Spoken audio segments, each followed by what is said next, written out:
बानी पीटीआई का माफी मांगने का ऐलान। अपोजिशन लीडर उमर आयूब ने वजाहत कर दी। कहते हैं कि उनके कायद ने मशरूत माफी का ऐलान किया है। पहले सीसीटीवी फुटेजेस लाई जाएं, फिर बानी पीटीआई माफी मांगेंगे। से कह रहे हैं कि जी हमें बताओ सही हमारा कसूर क्या है भाई, हमें बताओ। डॉक्टर यास्मीन राशिद साहिबा बाहर खड़ी होकर रोक रही थी सारों को।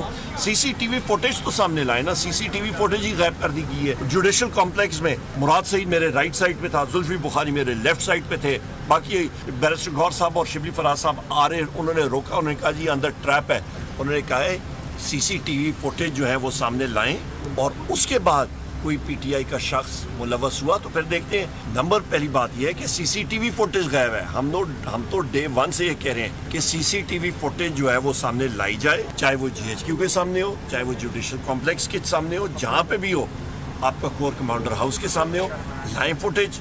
दूध का दूध पानी का पानी हो जाएगा। सब्सक्राइब करें और बेल दबाएं ताकि कोई खबर रह न जाए।